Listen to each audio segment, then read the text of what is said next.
Ladies and gentlemen, we're back with the next episode of the Four Flair podcast, and today we like to talk about what does it mean to be a real bartender, not only flipping bottles and all that stuff. You need to have some knowledge, you need to have some skills because skills pay bills. And I would give the word right now to Gerki. Hi. So, what does it mean or what does it need to be a proper bartender is, of course, to understand what you're doing, to be passionate for it, to burn for it, what you're doing, and of course, to be a good host. So, the first thing to be a good bartender, it needs to be a good host, to have a good sensitivity, to feel the customer or your guests. So we say guests and not customer, and of course to understand what your guests want or for what they are coming to your place, or you need to understand as well to yeah, of course, what they want from you, or what you need to make them a good time for there in your place. Okay. Um, Hold on. What do you think if I say you come as a guest but you leave as a friend? I think it's I mean, the goal of any bartender, like getting the people in your bar and treat them as a guest and not as a customer, as Gorky said, and of course, after the experience, living as a friend and coming back and bringing more people and speaking good about your place, of course, yeah. Alex, what is your secret as a professional bartender to keep the guests and maybe then friends coming back to your bar? Is it the limoncello or what is it? No, it is one thing that everybody has, but maybe they don't know how to use it, and it's called smile. If you don't smile to your customers, they will never feel at home. So maybe they will think you are a bit more energetic than them because they will see you are like you are shining. You are like, man, no, this is the positivity that I want to share with you. So let you feel at home at all. I can tell that you were the top bartender with the biggest smile I've ever seen in my whole life. This is what I can say to all of you out there. But was there a moment for you that it was really difficult to keep smiling? Hmm. Yeah, actually, there were many moments which I. But the worst one, tell us the worst one. It's still about the competition. I was living in the UK, in London city, and I was preparing for one competition as every month was the last Sunday of every month. I was preparing for competition. I don't know what happened this month. I was fully prepared as every last Sunday of every month, and just a few hours before the competition starts, I start to have I don't know, a small pain here on my left arm for no reason, and I was super happy to stay there in the place that now is closed, called the Roadhouse. So I was happy to be there, but at the same time I was feeling like okay, something is going to happen. So, but I wasn't feeling that in pain. But just a few minutes before my performance, I was on the backstage area, I tried to practicing, and I had just one throw that I'm used to just warm up, and I saw that one bottle went out from my hand and the other one was on my hand. So I thought like okay, I think it's better for me to don't compete today because maybe it can happen something really bad. I wasn't like then with my arm and the rest was start to pumping, and I start to cry actually, and I asked to the bar manager if I can get some ice to put it down this super, I don't know what was happening on my arm, and yeah, I started to cry, and I lost that opportunity to compete because it was also one of the last competition which that place host in that period. So I was feeling so bad. Okay, that was the moment. It was really hard for you to smile because of the pain and Yeah, yeah, exactly. Because you go there full of energy. energy and you are happy. You can't wait to compete again on the stage, and then just a few minutes before you realize that you can't move your hand. So it's like, oof. It's not okay. I have a headache. Maybe I will figure out. I have a stomach ache. Maybe I can figure out. I will take a pill. No, it's your hand, so you couldn't show your best. Okay, Gertie, the tell me something about the theory stuff. How important is it to need to have some knowledge um, from all the spirits you serve to your guests? Is it really that important, or do you think the basics it's okay and the rest I don't care? Of course, it is very important to have a good knowledge behind the bar because you need to understand what you have in your hands, and you need to understand how the products works with which you are mixing the drinks, or which with which you are making or making status, or with which you satisfying your guests. So this is very important, that you can answer also some questions, or you can make some recommendations in your job, because customers have every time some questions like, yeah, I used to drink more like gin based drinks, or more vodka based drinks, or rum based drinks. So you need to really have the knowledge about the products to make the right recommendations, and to find the right drink for your guests. And in the end, they will be thankful for that, because when you made for them a really nice product in the end. Um, Roman, how did you train your taste to create, they call it today the signature drink, because I think these days if you go to a bartender like you guys and you said one caipirinha please, you will be like a little bit bored. It comes. I mean, it all started when I was 16. I started my bartending course, and before becoming a flair bartending, I was studying bartending, or how to create, how to make cocktails, and later on how to create these cocktails.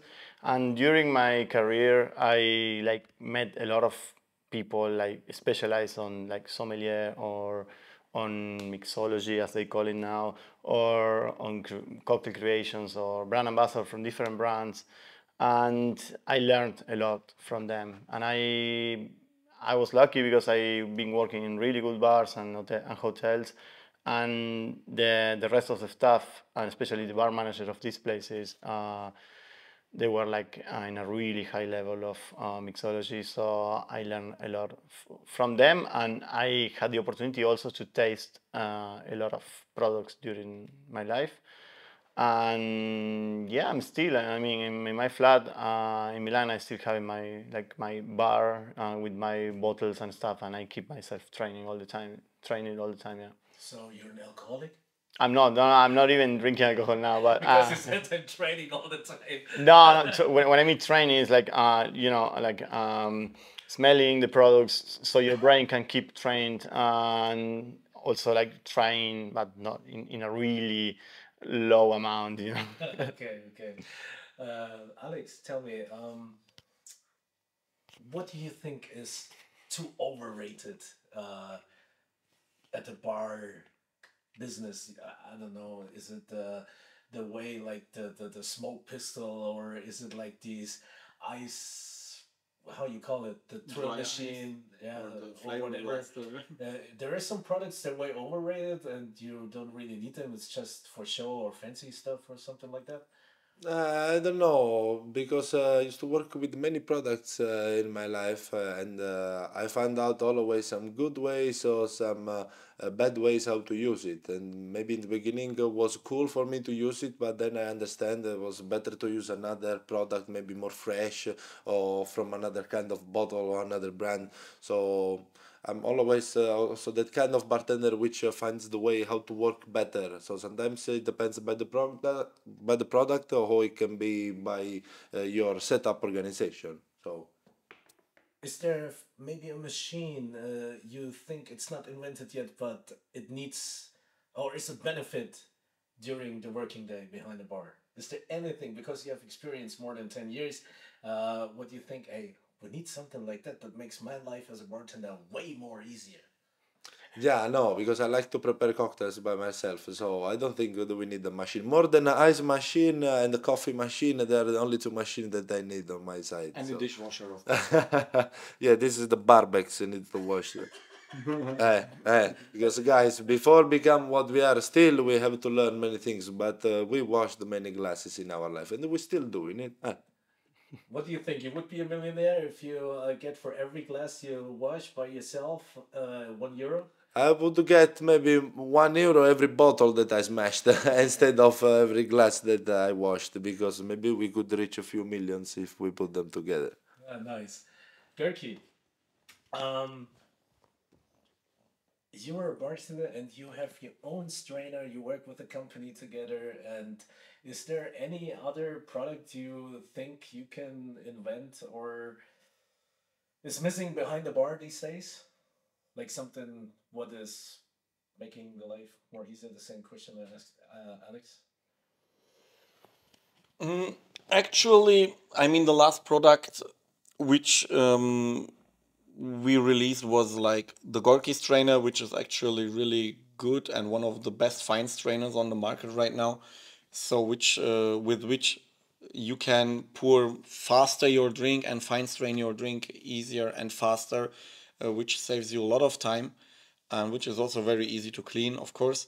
But I mean, there are lots of other products which makes maybe sense or not, but it depends in the end every time on your skills. I mean, how skilled you are, and when you are really well skilled bartender, then you don't need that much of different products. The only thing is really like that the products are washable in the dishwasher, that you can use them for a long time, that the material is solid, and that's why I like a lot of Japanese stainless steel shakers and jiggers and products, because they are, in my opinion, with them I have also the best feeling in between my fingers, and they really last for life, and so that's what makes them really very special.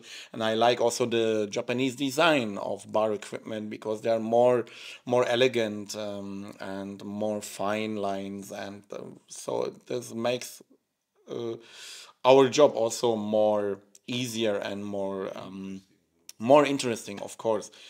But it would be nice for like some kind of really big events to have an automatic lime cutter, to be honest.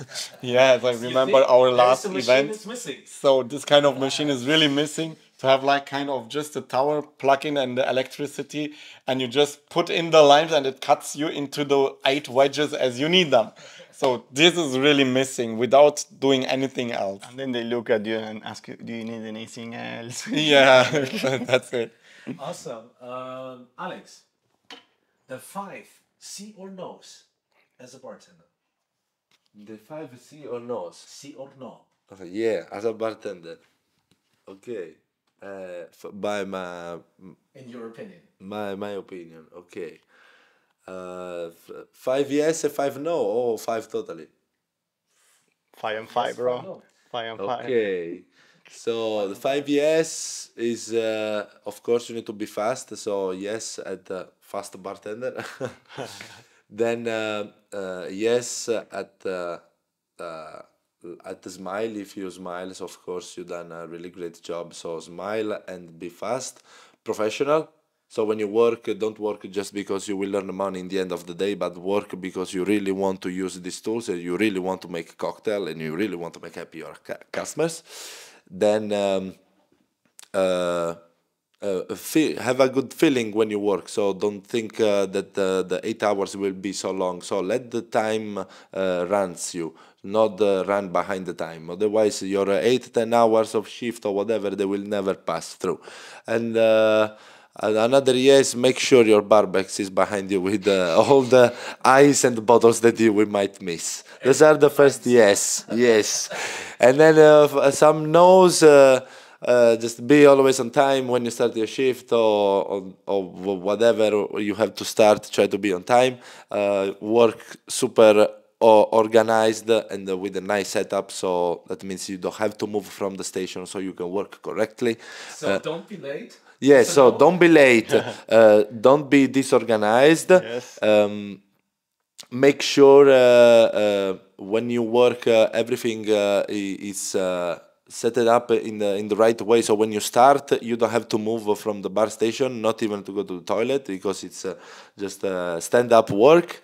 And yeah, try to treat, so don't treat your customer as animals, even if they are rude with you, because they are anyway the money of that you will earn. And yeah, if you don't do flair, don't do any moves behind the bar. Or if you are quite basic good, not because there is a girl or because there is someone wants to make a video, be a superstar if you are not. Good. ¿Cómo? ¿Cómo? Como? Roman, tell me the 5 tools a bartender must own. Oh, flair bartender or bartender? Bartender. Bartender. Bartender, flair bartender, whatever. But 5 tools a flair or bartender needs to have by himself. Like, Okay, I would say first thing your own balanced teams, like for flaring, you know, so you can bring them to every place you go and feel comfortable with it. That's the first one. The second one would be, yeah, nice jigger. If you use jigger behind the bar, it has to be a jigger that you feel comfortable with, and you know all the measures, because you have different kind of jiggers in the market and you need to have one that fits for you. Then I would say a nice pillar, yeah, a nice pillar. And normally the best pillars are the €1 pillars you find in the supermarket with the plastic handle, not the fancy ones. And the best one I ever had was in Tiger, in a surprise box I bought for €5, and it was the pillar. And that pillar lasts for the last 4 years and it's still sharp as fuck. And it's the best pillar. It's like this. You can peel a watermelon if you want. Yeah, so tins, pillar, jigger. I would say also your ice scoop is so important. I mean, you are like scooping the ice like I don't know how many times in an 8-hour shift. So your scoop needs to be good. I prefer the plastic ones with really nice Holds. yeah, with holes for the draining the water. And the last thing, I mean, A pen and white paper. no, I would say, yeah, pourers, of course. Yeah, pourers. The pourers that you prefer. There are plenty of brands in the market, but pourers are so important for working in the right way. And yeah, that's it. okay. And the last one, Gerke. The 5 not to do's as a guest to a bartender. Oh, I can write a book about that, guys. Yeah, So the first thing which a customer or a guest never should do is snipping. Don't snip to your bartender. He's not a dog. Yeah. Or whistling. Don't whistle to your bartender. He's not a dog. And of course, like, don't scream hey. Yeah. Don't scream hey like this. This is like really rude. And of course, be friendly to your bartender, because we bartenders are like, what goes around comes around. Yeah, I mean, we have the power in the end to decide who will get his drink as first. And so be good to your bartender. Don't be rude to him. And of course, don't leave the bar top like an idiot, like very unpolite and dirty, and don't put things which doesn't belong into the glass in the glass, like cigarette parts or your snoring tissues. Don't put it there inside. They don't. Bro, they have nothing to do in this kind of. In what kind of party you go? Oh, bro! In clubs, it happens every time. I No, mean, wait. yeah, I mean, don't do that. That really shows what kind of human being you are. So be gentle, be friendly, yeah, and then you will get a nice, friendly bartender back with a big smile, and he will do more extra for you. And of course, never ask the bartender to put more alcohol in your glass for free. I mean, he's not the owner of the bar. He just works there. So if he owns the bar and he gives you more, then it's because he likes you. But don't ask for free things. I mean, would you give the bartender something for free, or would you tip him? So if you expect something good from your bartender, then of course also be good to him or to her and tip him. Nice words. And then Gurki this time. Oh no, Roman. Oh, no, Roman did last time. Now, Gurki, you tell what the community has to. Yeah, guys, so if you really like what we are doing, and if you really want to see more and to hear more, just subscribe to us, give us a thumbs up, and write something in the comments, like questions, etc., what you want to know. We will love to read it and to answer it. So, peace for all, and yeah, happy shaking days. Yeah, we can produce episodes for years.